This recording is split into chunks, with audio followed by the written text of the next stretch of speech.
Well, hi, everybody. Steve here with you again. I hope that you and your families are doing well, staying safe and healthy. As we witnessed the inauguration this week with the transition of power from one administration to the next, it reminded me of the resilience of our democracy. And you all are resilient too. Your commitment to the FAA's mission and your colleagues has been extraordinary despite all that we've had to overcome over the past year. Our national airspace system is also resilient, and it's needed now more than ever as an integral part of the COVID-19 vaccine rollout.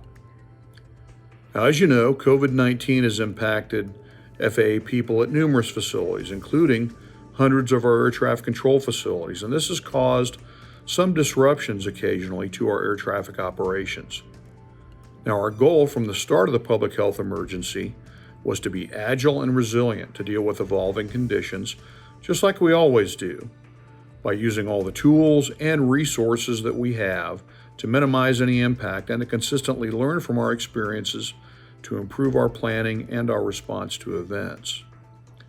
Now, early on, we adopted a posture of maximum preparedness, anticipating rather than reacting to events. Leaning on our safety culture and our experience dealing with a wide variety of unpredictable situations such as weather events, we took a proactive approach.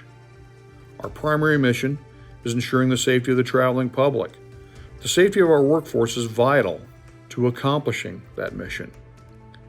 But when an employee tests positive for COVID-19, we take a series of steps in response. We start by thoroughly cleaning that air traffic facility, and we require controllers to quarantine if they're exposed to a coworker who tests positive. Now, sometimes COVID cleaning requires the temporary closure of a facility.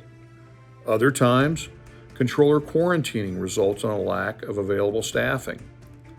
While these necessary measures can cause some disruptions, every air traffic control facility in the country has very robust contingency plans to keep air traffic moving safely and as efficiently as possible when events impact normal operations.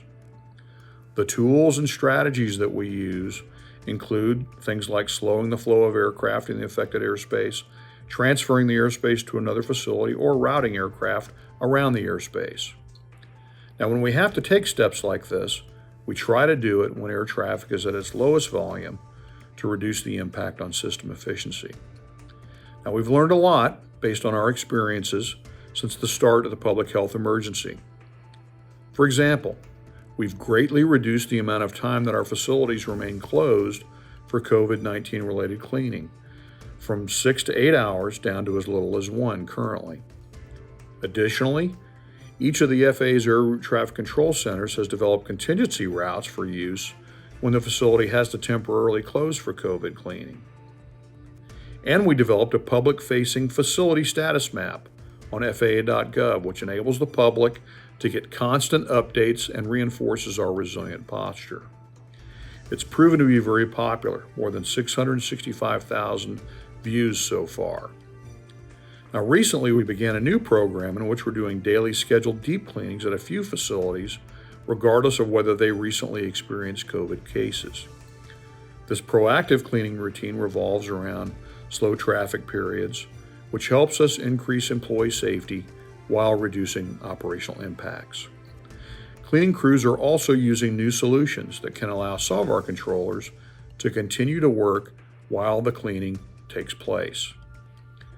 Now, at the same time, we're ensuring flights carrying COVID-19 vaccines get to their destinations as quickly as possible, and we're working with the airlines to enable them to carry more dry ice to keep vaccines at the required cold temperatures while ensuring flight safety. And lastly, we're developing processes on how the FAA can work with states and localities to provide access to vaccines for FAA people when they're available.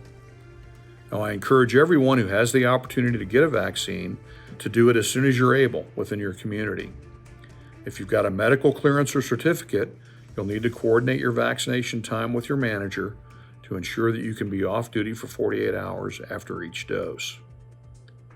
Now, we know, of course, the coming months are going to present additional new challenges as the nation recovers from the public health emergency. We are committed to doing everything possible to identify additional efficiencies as we continue to maintain a safe and resilient airspace system for the traveling public and for essential cargo. Now, today I also want to highlight a great new leave share program, the Voluntary Leave Bank, that was just launched by our Office of Human Resource Management. The Voluntary Leave Bank provides support to employees who have exhausted their leave and have an eligible medical emergency for themselves or a family member, or if they're in need of bonding for birth, adoption, or child placement. The bank is a leave pool that's comprised of member contributions and donations of sick or unused accrued annual leave. Membership in the VLB requires contribution of just one pay period's annual leave accrual per leave year. This means you have peace of mind for a full year for just one contribution of 4, 6, or 8 hours, depending on your leave category. As a VLB member, you're eligible to withdraw up to 720 hours for yourself, up to 480 hours for a family member, and up to 240 for bonding, with a leave year maximum of up to 1,040 hours. Your contribution can help you directly or another VLB member in their time of need. Open enrollment closes on January 30th. For more information, please visit the VLB information page. Now, I'll conclude with a reminder. You've heard this before. Please continue to protect yourself and others. Wear a mask, social distance, and wash your hands regularly.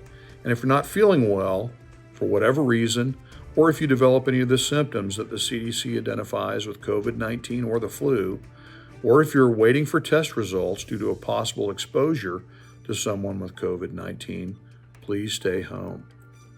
The health of your colleagues depends on you making smart choices. Well, that's it for this week.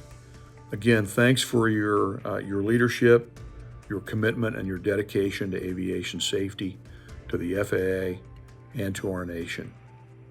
And I'll talk to you again in a few days.